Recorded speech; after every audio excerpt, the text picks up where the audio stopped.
So you're getting ready to sell your house, but you have no idea where to start. Well, in this video, we're gonna cover the 9 things of what you need to be looking for when you're preparing your house to sell. What's going on, everybody? Kyle Powers here with Haven Real Estate Group at eXp Realty. K-State grad, turned contractor, turned real estate agent and investor. As always, thank you so much for watching these videos. I really do appreciate it. It means a lot to me.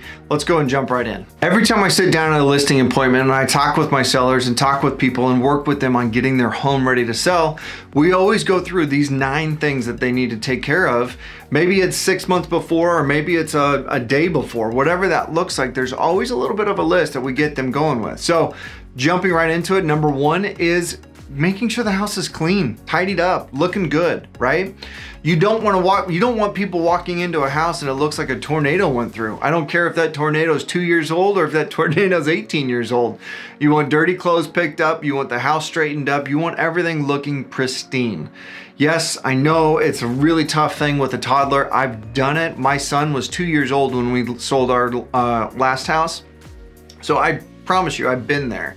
And especially now, I can't imagine when we go to sell this house because my 4-year-old, she is even crazier sometimes with it, right? So we were going through just yesterday, going through our house and hitting all of that fun stuff of where do we have this toy? Why is half of it here and half of it's in this room? We've all been there, right?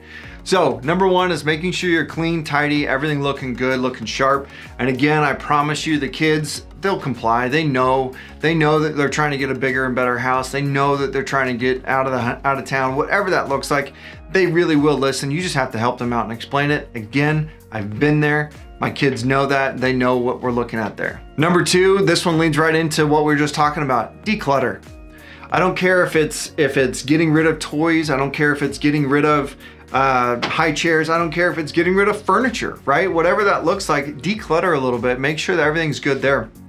I will tell you a perfect example. When my wife and I sold our last house, we legitimately went and got storage units because we knew that the clutter was going to deter people from actually going through our house, looking at our house, wanting to see it, whatever that was. We knew that it would deter them from actually saying, oh my gosh, look at all of this stuff. How can we expect to fit ourselves in here, right? Because that's what they're doing. Whether it's like my wife and I at the time, we were 2 parents and a kid. So there's 3 of us in a 2,000 square foot house, and we were packed in there with high chairs and walkers and everything else that we knew we were gonna need again, but we wanted to get it out because we knew that these people, the next people, would want to see themselves in this house. So making sure you declutter. 3rd one on our list is depersonalize. Don't know if that's a word or not, but we're gonna use it today. Depersonalize. So what I mean by that is you don't want to go and have your shrine to your kids or anything that way.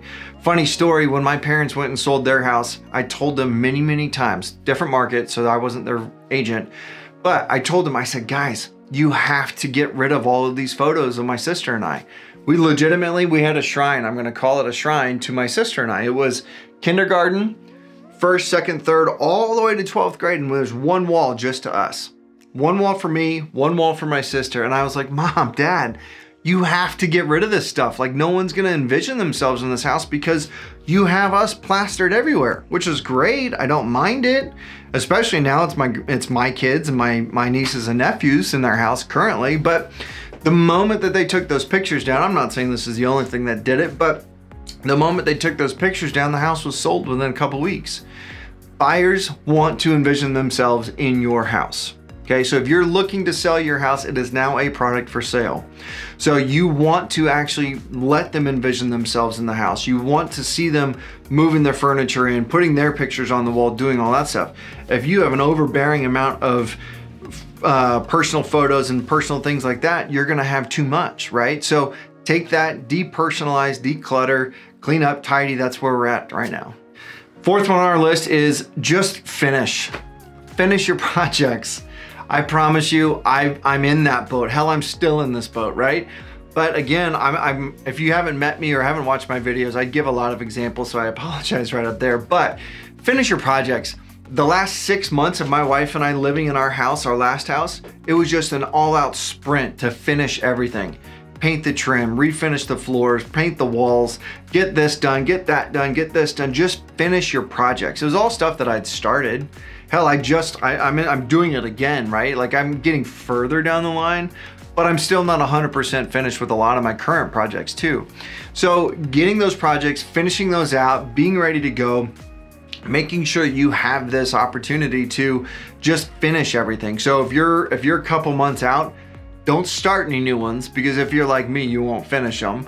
But don't start any new ones, but just finish the ones that you've already started. That's gonna help you out with getting the home sold. Number 5, it's make those necessary repairs, okay? Have you been putting off doing the foundation repairs? Have you been putting off recharging the AC and making sure that's working correctly? Have you been putting off restaining the deck? Have you been, whatever it is, make those repairs. Let's be real, when a buyer comes in and they go in, they put your house under contract, they're gonna have an inspection period. Those things are gonna come up anyway, so why not just get it taken care of, right? So go make those necessary repairs, go make sure all of that stuff is good to go, be ready to go on that side of it, so that way you can get ahead of the ball and don't have to worry about like, oh crap, we have 2 weeks to close on this house and I gotta get everything completed. That happens too, by the way, so be prepared for that. But make those necessary repairs, everything that you've been kicking the can down the road, make sure you get those done. Thank you guys so much for watching. If you are enjoying this content, please go and hit that subscribe button. Go and hit that little bell so you get notified of any future content, and give us that like because it does help us grow the channel. Now back to it. Number 6 is curb appeal. I know HGTV talks about it all the time and it's probably a buzzword, if you will, but I'm telling you, curb appeal is important. Having that curb appeal, making sure the shrubs are looking good, making sure your yard's not overgrown, making sure all of those projects are completed, because that's your first impression. Buyer pulls up to a house and you've got overgrown shrubs and weeds and everything just looking really nasty. They're already gonna have, they're been looking down, they're like, oh man, I don't really enjoy this house. Even though your inside is perfect. Okay, your curb appeal is very, very important. So when you go to sell your house, finish all your exterior projects, make sure that your first impression when they pull up on a house is a good one, right? So make sure that your curb appeal is on point. Number 7 on the list is staging. Now, I'm not telling you to go hire a stager, go do all that stuff. Don't go nuts with that one, because that's not where you wanna be. What I'm telling you is take the furniture you have. If you've got an old ratty furniture and you don't wanna go buy something new, go buy a cover. Go buy a couch cover, go buy a chair cover, whatever that looks like, to make it look nice. And let's use your furniture. If you hire me as your real estate agent, I'm gonna go with you room by room and make sure that we go through the whole process. So you know that when we do this, that your couch goes here, your beds go here, your chairs go here, because we want to maximize the space. Too many times I've gone into sellers and they've got this king size bed that barely fits a twin, right? And then takes up the entire room, and you can't actually see how big the actual room is. It's plenty big for a nursery or something like that, but they can't tell you how big it is because right now all they see is this big ass king bed sitting in the middle of it and they can barely walk around it. So let's make sure that we do that correctly. We stage the home. We want to make sure that, you know, it's decorated correctly. We want to make sure that all the clutter's off the counters and all of that stuff. And again, don't stress about it. I'm gonna go with you room by room to make sure that it is set up correctly before we take photos, while we're going through all of that stuff to make sure you are being taken care of. Number 8 on our list is professional photos. I can't tell you how many times I see people, and it drives me crazy, you guys. It drives me absolutely effing crazy.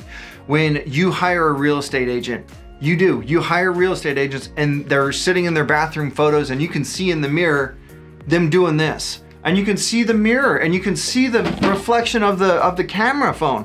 It's like they're literally taking photos of a $500,000 house and they're taking photos with their effing camera phone. I don't care how good the pictures are. I promise you a professional photographer is not going around using a professional photo with a camera phone. And if you pulled up and they're using a professional, or their professional photography is with a camera phone, you're gonna lose your ever-loving mind. Hire a professional photographer, get them in there. I promise you it will be worth your money. I have a fantastic professional photographer that I use. He does stuff all over the area for me, and he does a fantastic job. And so what I start with is really going in and starting with those professional photos, because you don't want to be your listing photo shows up on the MLS and out there on Zillow and it's this, and you can see the damn real estate agent in the mirror or on reflections or pets running through them, I could go on for days. So I'll calm down a little bit on this one, but that's where I'm at, guys, is make sure you have those professional photography because that's what they do. I'm not a photographer. I know that. I don't try to become one. I am actually out there and I want to make sure that they are taken care of and my photos look fantastic. Ninth one on my list is price it to sell. I promise you, you will not regret it. I literally just had this conversation with a seller of mine, and his review actually says on Google, you can go find this one, but his review actually says, Kyle talked me down on price because it was where we needed to be. This was months ago. I'm looking in our neighborhood today and there are houses still on the market because they priced high, okay? You sit there and you tell me, I have sellers tell me this all the time, I promise you it happens, but you said, well, I can only go down. It's not true. There's many, many times where I've gone up in price. And what I mean by that is if we price it correctly, price it competitively, you know, there's three ways to price a house. My opinion is you price it crazy high, you price it crazy low, or you price it where it needs to be. And if you're here, if it needs to be here, let's go just a hair below that. Okay? Because here's what happens. I can sit here and talk till I'm blue in the face and tell you what the market's doing and everything along those lines, but the market changes every single week, every single month, every single quarter. It changes. So I can read the market, but the public's gonna tell us where we're at with it, right? So if we come in and we price it just a hair under what I think it should be, typically what happens is we start getting more and more offers and our price starts to go up. So being prepared for that and pricing it correctly, that is by far the most important thing you can do. And I don't care if you think you have the Taj Mahal, I promise you, I will come in, be honest with you, and be transparent with you on how I'm doing things. And I promise you, you will be happy with what the end result is, because our goal, your goal, is to sell your house, right? That's one, that's why you're watching this video. Number two is you want to get the damn thing sold. So let's go do that. Pricing it high and letting it sit on the market for months and months and months on end is not getting you the best price. So let's price it correctly. Let's actively market it, not just put it on the MLS and pray it sells. Whole different conversation. But let's price it correctly. Let's actively market it. Let's go find you that buyer that you want and that you need to get your home sold and move you on to the next chapter of your life. Thank you so much for watching these videos. I really do appreciate it. So if you do have any questions about buying, selling, investing, or anything real estate related, please go ahead and reach out to me. My phone number, my personal cell phone number is 785-477-5485. My email is kyle@homesforsalemhk.com. And as always, if you enjoy this content or if you have anything else, please go and hit that subscribe button. Go and hit that little bell so you get notified of any future content, and give us that like because it does help us grow the channel. And again, if you have anything or if you have any questions about anything, put in the comments below. I'd love to hear from you. And again, I promise you, if you have those questions, somebody else probably does too. So I would love to help answer any questions for you in the comment section below. So thank you. If you've made it this far in the video, thank you so much for watching. I really do appreciate it. And as always, if you need anything, reach out to me. I'm here to help. We can get you taken care of. But again, thank you for watching. Enjoy the videos, and I'll see you next time.